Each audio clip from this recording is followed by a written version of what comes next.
Eric Fildebrandt, publisher of the Western Standard, and you're watching The Pipeline. Today is January 8th, 2025, our first edition of the new year, and it's been a slow news cycle. There really hasn't been anything to talk about. Well, yeah, obviously I'm lying. It's just been absolutely nuts around the Western Standard newsroom for the last few days, and it's very obvious what we're going to be talking about today. We're going to be talking about the resignation of Canadian Prime Minister Justin Trudeau and the absolute ash heap that he is leaving of a country behind him right now. And, I used to say, I'm not sure if Trump is joking about annexing Canada anymore. Well, I think it's increasingly clear that he's not at least entirely joking, that he might actually be deadly serious about trying to form some kind of, bring Canada into the United States as one or more states. I'm joined as usual by Western Standard opinion editor Nigel Hannaford. Great to be here. So much to talk about. Indeed. And Western Standard senior Alberta columnist Cory Morgan. Happy New Year. Okay, well, before we get started, though, I want to note that today's episode of The Pipeline is sponsored by New World Precious Metals, based right here in Alberta. Years of inflationary money printing and rising debt have decimated the average Canadian's savings. Gold and silver are the only currencies that have held their value over thousands of years. Last year saw 30% gains for gold and silver. So New World Precious Metals offers unique platforms to help protect and grow your hard-earned wealth with gold and silver. Check out newworldpm.com. Again, you go to newworldpm.com and support this sponsor of The Pipeline. All right, gentlemen, we're off to quite a new year. I remarked yesterday, by the end of the day, it's only Tuesday, and the Prime Minister has resigned, and the President of the United States is getting very serious about annexing Canada. We're going to get to the annexing part in a bit, but I guess first let's just try to limit ourselves to Justin Trudeau, state of the country. He's the state in which he's leaving office and the country he is leaving behind. Obviously ties directly in to where we're going with Donald Trump. So we'll spend more on the second segment here than on the first. But so we'll try to confine our comments just to Trudeau for now. Nigel, you and I, we did kind of an emergency, I didn't call it the pipeline, but we had an emergency kind of A little chat on the day he resigned. Most prime ministers don't leave office under the greatest of circumstances. They lose, or there's pressure to go. Most politicians generally don't leave at a time of their choosing, especially if they're in high office. Very few come to mind. Brad Wall came to mind. Dalton McGuinty, a little bit. He was leaving before big scandal hit, but he knew when to go. Former Premier of Ontario. But the list is pretty small of prime ministers who just say, you know what? Time to go. And even if they're going to lose, they normally do it with a bit more grace when they decide to go, like Pierre Trudeau. He puts it a bit poetically. I took a walk in the snow and reflected on things. Time to go. He knew it was time to go. Justin Trudeau is leaving office, kicking and screaming, suspending Parliament, and leaving the country in a position of absolute destitute. I wish he was leaving. He's still there. He's still there. He'll still be there for several months. Operative part of the word was leaving. Not left. Well, it certainly is. It certainly is a long way from done. And for the next couple of months, he can do what he wants to do with no scrutiny from opposition MPs. I have no idea how he means to handle the Donald Trump challenge of tariffs. If we don't meet certain conditions, we certainly haven't met the conditions. It is actually a very much more dangerous situation, because if he had actually gone, thrown the keys through the letterbox and walked off, at least we could be having a new leader in place. Somebody who you could say, well, it's your job now, get on with it. What are you going to do? He, however, how do you bring him to bear? What does he think he's going to do? Who's he going to have to help him do it? What's the Team Canada that he's going to have with him, flanking him? At some point, we must engage with the Americans. I wish he were gone. Truly. Cory, I think most people, including at this point the Liberal Party, wishes he was gone, but he's not. You know, I did some math on the timeline here when he announced he has prorogued Parliament, which I recall a younger Justin Trudeau saying is the actions of an authoritarian dictator, if that prime minister happens to be conservative and named Stephen Harper. But when he does now, and Stephen Harper did it to forestall a bizarre coalition of other parties taking place without an election. Trudeau is proroguing to stop an election. Quite the opposite, actually, of Stephen Harper. Stephen Harper would have been actually quite happy to have an election after Stéphane Dion, Liberals, the NDP, and the Bloc Québécois tried to form a tripartite coalition to overthrow his government without an election. He would have been happy to have an election. Probably would have won a majority government right there for it. But he has forestalled an election here until Parliament returns on March 24th. Presumably, the Liberals will break the rules of their own constitution to select a leader earlier than that. Their rules do not allow for it essentially to be held that quickly. But if the Liberals are willing to rip up the Constitution of Canada, parliamentary law, and convention, surely the scrap of paper that is the Liberal Constitution that Justin Trudeau wrote anyway isn't exactly a hallowed document. So they're going to presumably have a leader in place before Parliament comes back March 24th. Presumably, the government will be defeated very quickly in a confidence vote. The government, thankfully, this is great, might actually run out of money in the meantime. That's not such a bad thing. But the government will be running out of money because they need to pass a budget because they run out of money March 31st.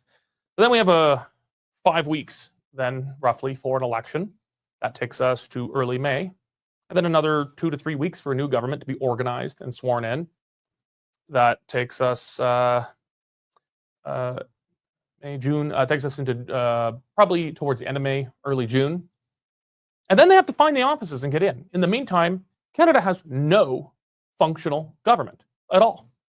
Yeah, we are in, I don't think people understand the scope of crisis we're in right now. There's never a good time to be leaderless, essentially, for all intents and purposes, for 6 months. But at the same time, when our closest trading partner is transitioning into the leadership of what's most volatile and unpredictable president of modern history, and we don't have a solid representative at least speak for our side to talk to these things. Leaving aside the domestic problems we have, we have a government that actually has been crippled for months because the Liberals didn't want to release their green slush fund documents. I mean, we have been ungoverned for a long time. We're kicking the can down the road. We've got record deficits. This is a disaster, and it's only going to get worse with every passing week. Trudeau's looking to buy time, and I still think I wouldn't put it beyond him in his bizarre world. When you saw his resignation, I mean, he feels like he's a victim. He feels like he could have changed things. I could see him trying to turn this around, even say, look, the crisis is so bad right now. We just can't wait for a leadership. I've got to resume the prime ministership for the sake of Canada. And I don't think it would work. I think it would just make things worse. Well, it depends how long the crisis went on. I mean, the crisis starts apparently on January the 20th. He is the prime minister. Yeah. What will he do? And his response to this is going to be interesting and frightening to see, because nothing he says carries any weight. He's again, he's gone from lame duck to dead duck. He's out the door. He has no credibility. Even an interim leader, at least you understand the role. But this is bizarre. So, there's no good scenarios ahead of us right now. There's nothing good that can come from this situation. On the one hand, so Trump is going to be inaugurated president in about, I think, 12 days. And he said he's bringing in tariffs on day one. That maybe their implementation gets suspended, maybe not. But who's actually going to make the case right now? Because representing Canada, who is he really going to negotiate with? Justin Trudeau or whatever lackey he sends down there. Trump's going to sit across from them, if he even agrees to sit with them, and say, who do you represent? Do you have the ability to pass a trade agreement through Parliament? Oh, no, you guys suspended Parliament because you'll just get defeated. Why are we talking? Shouldn't you guys just have an election? And because you need to be able to get a trade agreement through Parliament. Why am I even talking with you? You might be gone. So on the one hand, he might simply not negotiate with the Canadian government at this point, and he wouldn't be wrong to take that approach. Even more worrisome is if he is willing to negotiate with the current Canadian regime, because he sees weakness. And it's not just weak; they're dead government walking. This is a zombie regime, and he might be willing to negotiate with them because he knows he can roll them over and get anything he wants from them, short of annexation. So I don't know, Nigel. What's worse, Trump refusing to negotiate with our current government, or Trump eagerly negotiating with this government? Well, I think he detests and despises Justin Trudeau so much that he might enjoy rubbing his nose in it just for the sake of doing it. In which case, everything that you've just said leading up to this is the worst case scenario. Mr. Trudeau just has nothing to draw on. I mean, he can find 4 or 5 senior bureaucrats who understand what trade is about, and they can go down there together. And well, Mr. Trudeau, when the president says this is what he's getting at. So what? There's nobody to do a deal with, and if they do get a deal, who's going to ratify it? The prorogation's up.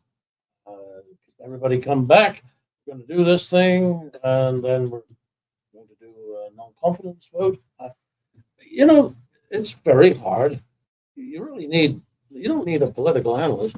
You need a crime writer or a novelist to try and figure out the subtleties and the nuances of which way this thing could go. Part of the problem is that Parliament is sovereign, and that sounds very hokey to most people, but it means the courts really don't even have jurisdiction over this kind of thing. It's governed by constitutional convention.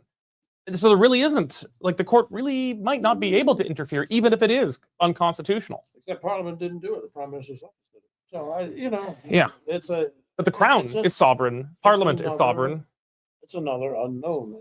This really is probably the worst times that Canada's experiences I don't know. Ever. Possibly ever. Yeah. Well, so, okay. But I'll tell you one thing. This would not have happened under a better prime minister. Can you imagine Trump pushing Stephen Harper around like this? I can't. I can imagine him. Look, any American president, if they really want to, could bully around a Canadian prime minister. We're the little guy on the block, and it's a pretty small block. There's 3. More of a degree of respect. I mean, even a liberal one, he wouldn't push Chrétien around. No. The problem is Trudeau is vein. Yes. Yeah, Trudeau might have tried to strangle him. Sorry, not Trudeau. Chrétien. Yeah. Okay. Well, then we're just going to have to. We're going to have to transition to what immediately the larger context in which the resignation happens now. Trudeau announces his resignation Monday. Trump that night was kind of dancing on his grave, as one would expect from not a U.S. president, normal president, but from Trump. But then he immediately went right into annexation or union talks between the countries. And we've talked about this before, and I get to lord it over you a little bit, Nigel, because when we were talking about when we were talking about this, I was making the case that Trump is probably mostly joking, but he's going on about this a lot, and I'm starting to think there's a small chance he's not entirely joking. And you were holding back, cracking a smile that I was totally nuts. You were being polite as you could. You were a polite guy, but I could see you holding it in. I don't think it's a joke anymore. Well, I'll tell you what it is. It's a barrage that precedes the advance of the infantry. He's throwing everything out there to mess with the minds of Mr. Trudeau in the first place, but everybody who is working with him and Canadians in general. And it is working. Good gracious. Anybody who watched the CBC presentation of it yesterday, I just couldn't watch it any longer. So he has already ruled out military force. He was asked that. Didn't rule it out for Panama. I can imagine the Yanks going into Panama. He didn't rule They've it out. done it before. Well, that's how it all got started. It was an intervention from the United States. So with Greenland, I don't think there's any small pop quiz. Do you know who tried to first build the Panama Canal? It was the French, wasn't it? The Scots. The Scots. Because some genius thought it'd be a great idea to send a bunch of gingers down to the equator in the jungle to hack a canal through. And it was so financially ruinous that Scotland went bankrupt and had to join the United Kingdom. Ah, the gingers are on the comment right now. They don't like being called gingers. I could not resist a bit of trivia there. That the Panama Canal is an interesting history. It certainly is. But look, I mean, there is absolutely no way in this day and age that an American president would militarily invade Canada. No. They might Panama, they might Greenland. They got bases there already. But technically be an invasion of another NATO country. He's not going to send the army to seize Greenland. No. Well, they got bases there already. It'll just be a matter of doing things a different way for about 50,000 people. Most of them can be paid off pretty easily and quickly. So that's not going to happen. But I do think that this whole blast of rhetoric is designed to diminish the will and the resolution of the Canadians who are going to have to face. I mean, can you imagine being a senior official in the Privy Council office right now, and you know that in 2 weeks' time you are going to have to go with the Prime Minister, or you might even be sent by the Prime Minister without the presence of the Prime Minister, and deal with a bunch of guys who say, all right, 25%. What's your opening bid? You know, lucky you. Well, the opening bid's not 25% anymore. It's annexation. Yeah. Like, I mean, Well, he's raising the price. It was discomforting at the press conference Nigel's talking about because it started with, the Panama Canal and Greenland. But this wasn't Trump throwing out a meme or a tweet or anything. It was actually him speaking a few sentences, essentially saying, well, we can take Canada. We'll just do it economically. We can crush them with enough.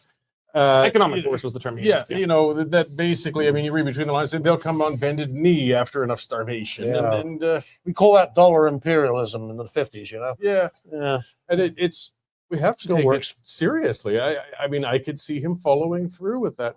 And usually a situation where you have, where somebody foreign is threatening the well-being of your nation, the nation rallies around the leadership. But here's where we're in trouble. We look like an anthill that's just been stirred up and everybody's running in 100 directions. There's no leader to rally around.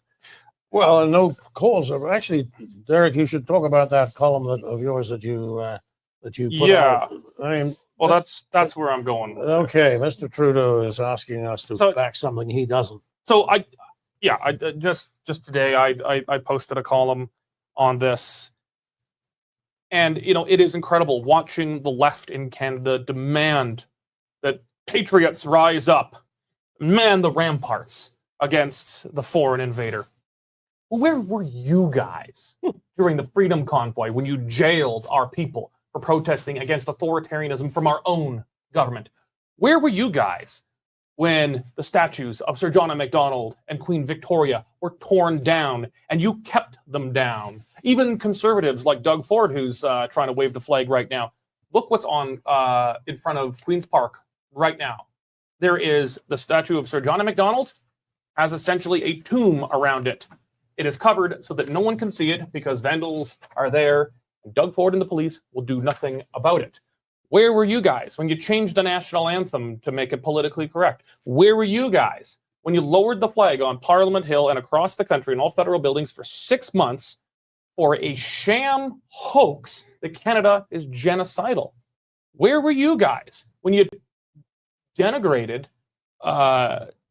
valor and military honor of the Canadian Armed Forces and replaced it with DEI and tampons in the men's room? Where were these lefty patriots? They were calling us racist, sexist, homophobes. They were calling us every name in the book, saying we were un-Canadian. They've been denigrating Canada, calling us a post-national state. Now that Canada faces a very real potential threat to its sovereignty, we might not even be left with a post-national state. We might be left, as I wrote, with a post-state nation. So how dare they come to us right now and demand that we man the ramparts when they have been debasing and degrading this country, its history, and its traditions for years? They want to stand up and play patriot now? What's left to defend? And then what are they going to do? Stand up a whole bunch of purple-haired castrato getting together from the coffee shops and marching in the streets? They're just maybe they'll make the Americans laugh themselves to death. We don't have a resistance, guys. We need reason right now, not sudden idiotic notions of patriotism, as you said, after spending 10 years of telling us why we shouldn't have any. It's absurd. And we are not a unified nation. There's just levels and levels and levels as to why we are in such terrible condition to deal with what we've got coming down the pipe in 12 days from now. No, it's a catastrophic failure in leadership. And it's just an interesting question as to who was actually responsible for deciding Mr. Trudeau that it was time to go. Was it his own caucus who had been calling for him to step down, or was it that in the end he didn't want to go nose to nose with Donald Trump? You know, this is the moment where Canada needs leadership from the left or the right, but someone to speak for the country. I'm not even trying to use the word nation anymore because Justin Trudeau does not believe Canada is a nation. It's a post-national state. But we are left. You know, Sun Tzu says the battle is won not in the field, but in the temple. It's your inner moral strength, your courage of conviction, your plan. Well, we know there's no plan. There's not even a government. We don't have a general right now. We've got a rabble on the field. But does the rabble in the field, you know, if we're the peasants with pitchforks, what do we believe? Who are we? Well, what is Canada? I mean, our identity has always been somewhat stitched together by the state. We were British North America, and we had to stitch together French and English, not a traditional common national identity. But it had to be stitched together, and it was grown and cultivated over time, and it was brought low by Pierre Trudeau trying to replace it with multiculturalism.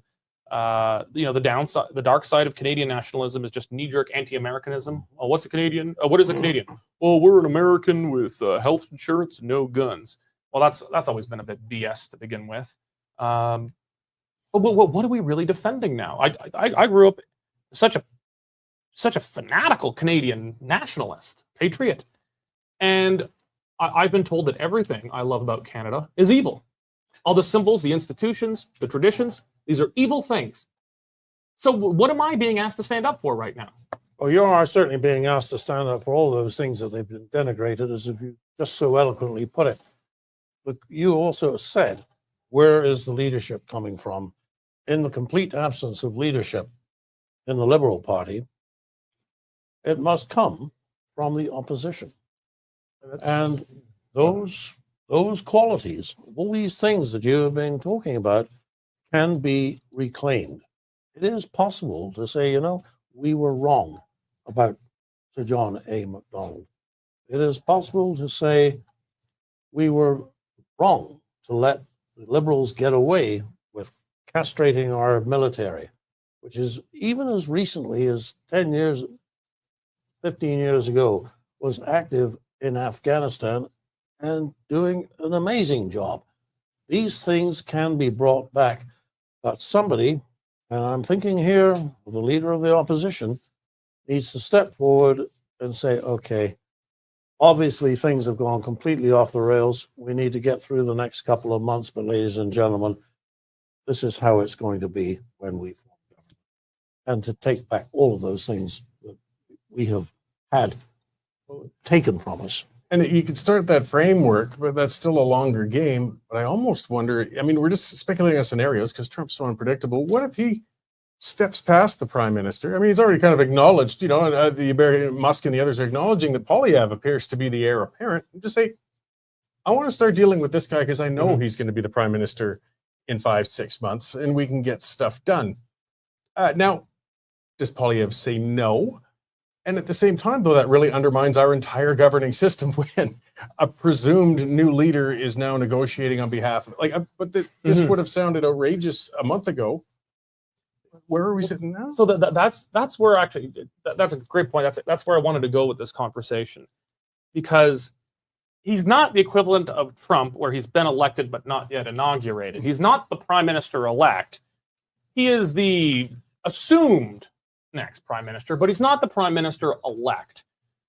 But we are in such an unprecedented situation, and we are in such a moment of genuine crisis for Canada that is it appropriate now? And you know, when you go into these negotiations, you kind of need the bureaucracy behind you. You need the pointy heads in the Foreign Affairs Department, or whatever the hell it's called now, global Global affairs. global sucking, whatever. But you don't have that team behind him. He doesn't have the expert diplomats and trade experts. You really want that when you go into negotiations like this. But is this the point where Poilievre has to almost assume the role of prime minister now? But that's also dangerous for him politically. He could be seen as arrogant, getting ahead of himself before he's elected. On the other side, it might be seen as prime ministerial, that he's going to step up and do the prime minister's job right now because he is clearly incapable, even unwilling to lead the country. Yeah, I mean, what Poilievre has to avoid is being seen as favorable to Trump in any way. Whatever he thinks of Trump, and I suspect that in his heart he probably sees much merit in the policies that Trump is pushing forward, not just about Canada, but generally. But that's for him to let people know, not for me to speculate about. But, he can't afford to be seen as Trump light, as the Guardian newspaper recently labeled him. He can't afford to be seen as anything other than a strongest possible opponent of any kind of American takeover of Canada. However, he can also step forward to the center stage and say, clearly, the people who should be doing the job are not doing it. They don't appear to be capable of doing it, and they appear to be unlikely to do it. We need a government of national unity to get us through this crisis. What about it, Mr. Trudeau? That will mean including the Conservatives and the Bloc Québécois, amazing though it would be, and the NDP. Sorry, you're talking about forming a new government in the meantime before an election? Yeah. Forming certainly it would be effectively a government. It wouldn't be leading all the other legislative stuff, but there's a job to do. Somebody needs to do it. Prime Minister is incapable of it. So let's get the team together to do this. I don't think the Conservatives can or should agree to it. There's only one thing this country needs, and it's an election. We need it so desperately right now. And we're not going to get it, short of another convoy heading to Ottawa and honking until Trudeau cries again. We're not going to get another election until probably called in early March. And then I said it's probably, late March and then called for early May. We're not going to get it until then. And there's only one thing. And even the election's not going to solve our problems. But at least it puts a captain on the team, gives the team a common set of colors to fight with. Well, that, of course, that's the gold standard, an election now. Get it done. I appreciate your sentiment, a government of national unity, but See, my precedent for this is 1939. Except the prime minister is Oswald Mosley.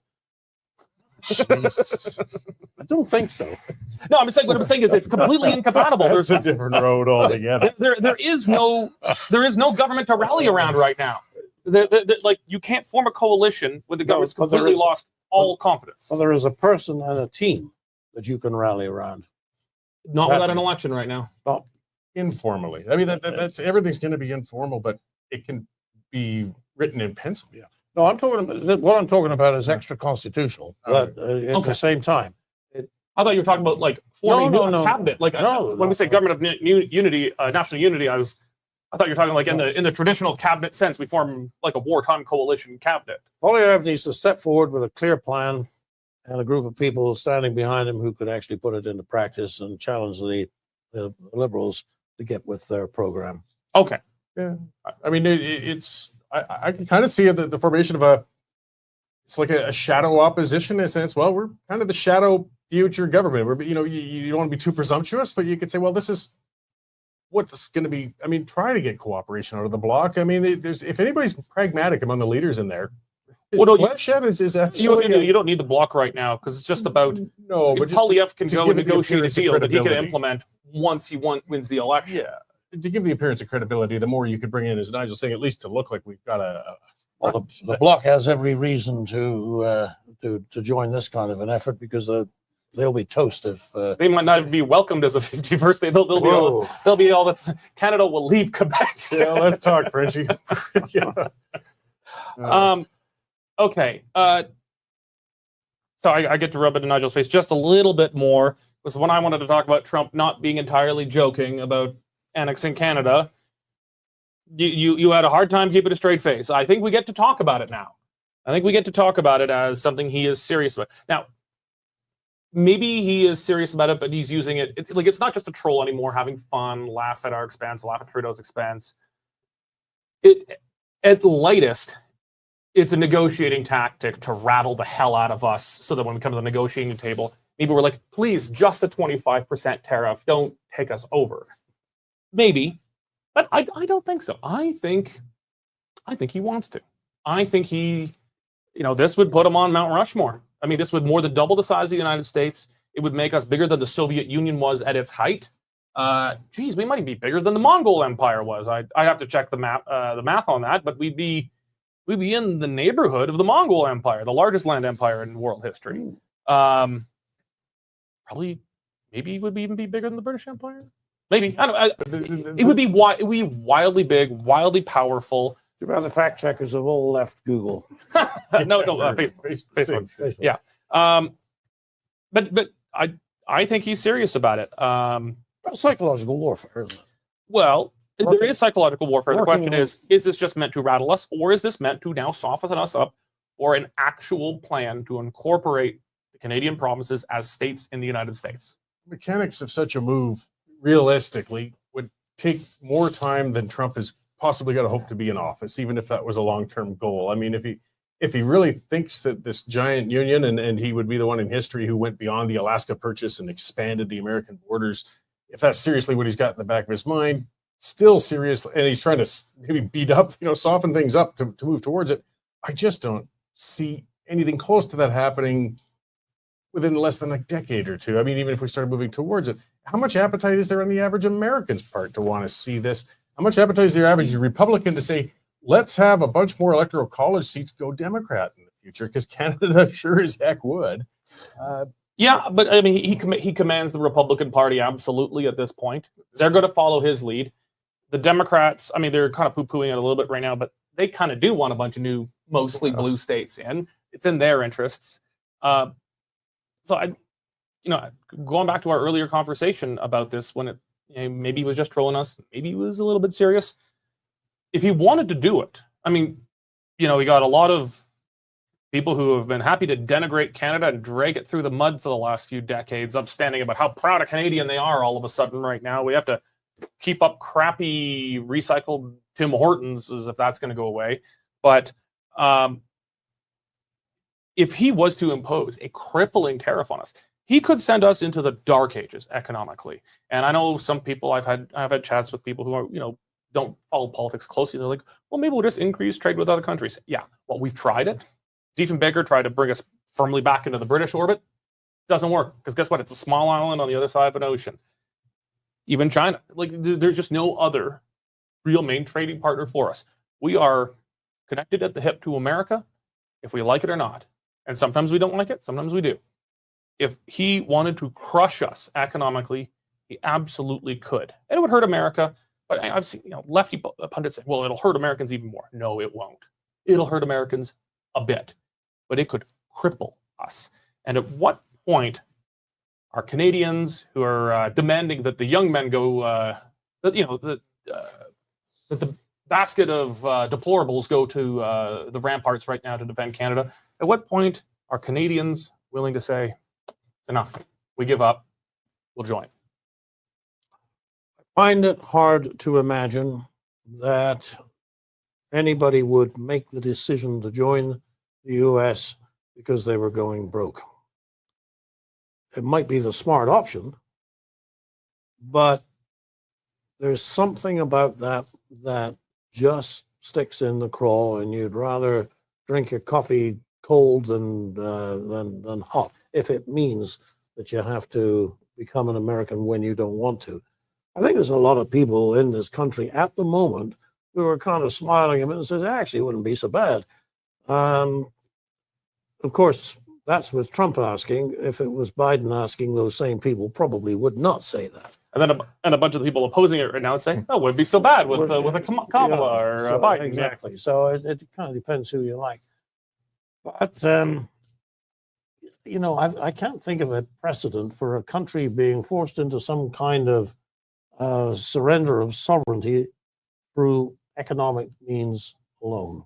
It always ultimately depends on somebody walking in and say, give us the keys. I mean, a forced marriage, it's. I can see. I'd have to get really hungry before marrying that, nasty, ill-tempered, pimply gal down the street. It's just if only for my own principles and anyway, maybe it'd be a beautiful woman. I just don't want to be forced, and I think that sort of thing would galvanize a lot of people. As Nigel said, I'll put up with the cold coffee because. But let's say we get mass unemployment. Like if he was just to shut the border, mass unemployment, the Canadian government would go actually bankrupt pretty quick. Americans don't own a ton of our debts, but they could call in our debts, close the border. You get mass unemployment, like Great Depression level unemployment. Everybody else's standard of living is falling. I mean, you could do it, but how many Americans are going to put up with that But also, for long like- either? I mean, they're not all heartless. And No. what about other countries? They're going to get pretty upset too. We're seeing expansionism through economic weaponry. This is a precedent around the world that's not going to be well received as well. I mean, No. But But what I'm saying is he Trump, could do it. Trump just could hurt us terribly. Oh, he could. And I don't know where is the breaking point. And I think the breaking point, if say we had a Trump a decade ago, I think the breaking point would be harder. Because there was at least a government that did care about a sense of Canadian identity, that was proud of Canada. We've had a government in power now for 10 years, and we've had a group of people in the commanding heights of Canadian high society and industry for generations that do not believe in this country as a nation. They believe in it as a state, as a geographic boundary of which there is a body called the government that has a monopoly on force and gets to redistribute wealth, but not a nation in the sense of England, France, or Germany, or a civic nation in the sense of America. They have a real set of common values beyond not being Americans. Is there really a big sense of self? And while maybe I'm speaking wildly here, We're all speaking wildly. Yeah, this whole conversation is wildly. This is a wild situation. It is a wild We're in the conversation. bizarro world now. But think of this. I don't know how this would play out, but I'm not calling immigrants unpatriotic, but I am saying it takes time for your attachment to a country to grow. You don't feel as Canadian probably the very first day on Canadian soil as you do after 5 years, after 10 years, after 1 or 2 generations. The longer you're here, the more connection you feel to the country. Wouldn't it just be the height of irony if we have a bunch of newcomers to Canada who wanted to go to America as their first choice, and they now get to vote on getting to join America? Well, I mean, that is something to consider, that Justin Trudeau having opened the floodgates to people who, let's be honest, may have preferred America as their first choice, might see this as a backdoor in. so look, this is actually, it may not be that. It may be that all the best and the brightest continue to flow from Canada to the United States. There are people who can work anywhere, and there are some people who, by the nature of their family attachments and their particular skill set, basically pretty much flourish where they were born, or they don't flourish at all. But if you're a doctor, if you're an AI specialist, if you're one of the people who've developed particular skills, and Canada actually starts to seriously circle the drain, what do? You're going to sit there and drink your cold coffee? Or you say, well, might as well go to where my skills are appreciated. That would be the United States of America, probably. Could be Australia, I suppose. All right. Well, we're going to turn it into our parting shots now. Let's start with you, Cory. Sure, it kind of ties into this whole thing. If there was any single move, if we want to start getting away from some of the stuff that has undercut Canadian identity and pride and unity in a national sense, it's those friggin' land acknowledgements. They got to stop. Somebody's got to get up and say, that's it. They're done. They're stopping. We're not going to start every event, every hockey game, have every radio station take a portion of time in the day to expect everybody to stare at their shoes and acknowledge that they're a nasty, nasty person because somebody who lived here 300 years ago was there before your ancestors or you or whomever showed up. That's one of the worst, almost cult-like things, and it's happening in schools. It keeps driving it into people's heads that you are not a legitimate part of this nation. It's no wonder people don't feel connected to it today. There's the first part of we were talking about reversing some of the damage and land acknowledgements. They're ridiculous. That sounds like a column. That sounds like a very good column. My parting shot, and I'm thinking about who replaces Mr. Trudeau when he finally lets go of the reins. And of course, Mr. Carney, Mark Carney, has been touted as a possible one. I find that a very disconcerting prospect. Carney has had two great gigs at central banks. He has the UN on his resume, and if he becomes the leader of the Liberal Party, the most likely outcome is that he's going to ride the ship all the way to the bottom. He's going to lose, and he's going to lose big. He can't possibly think that he's going to win. So it's like applying for the job of captain of the Titanic after the ship has already hit the iceberg. Why would you do that? The only reason that I can think of is that he has some subtle plan, and so do the people around him, that he can follow some extreme ideological agenda that means something to him and something to them for the time he's got, be climate change related, but it means bad news for the rest of the country. There's no good reason for Carney to be running that makes any sense in a normal world. So it's got to be something really off the charts. Well, I hope he enjoys his 2 weeks as prime minister. Yes. Well, speaking of short-lived prime ministers and potential successors to Justin Trudeau, my parting shot is for Canada's next potential Kim Campbell, Chrystia Freeland. I think it would be, Canada is going to have a woman as prime minister someday who is in office for more than a month, like Kim Campbell. We're going to have a real woman prime minister. And I think Chrystia Freeland would actually be doing the cause of having a woman leader of this country a disservice by standing right now to take the fall and be the Liberals' Kim Campbell. Kim Campbell didn't really have a shot coming with the wild unpopularity of the Brian Mulroney government when that ended. And I don't think Chrystia Freeland would have a real shot either. And I think Canadians will not elect her because she's a woman. They will not elect her because she's a Liberal and a dyed-in-the-wool Trudeau Liberal, despite their one little fight at the very end. She's a Trudeau Liberal through and through. And that's why Canadians will not elect her. But if she is the Liberal leader, she goes down, it'll be a 2-0 record of disastrous blowout fear party woman leaders. And I think that'd be a bad signal to send young women who want to be Prime Minister of Canada someday. I think she should let a man take the fall on this one, and she can consider picking up the pieces after. Amen. All right. Well, that's it for this edition of The Pipeline. I want to thank you all for joining us. Obviously, Cory and Nigel I can't believe we're even talking about this stuff. It's just absolutely bonkers. But I've enjoyed it. I want to thank all of you for joining us here today on The Pipeline.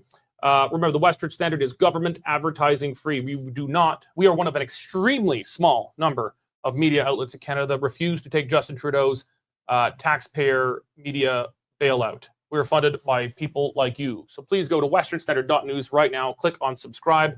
A membership is only $10 a month or $100 a year, and it'll give you unlimited access past the paywall to all Western Standard content. Thank you very much for joining us today, and God bless.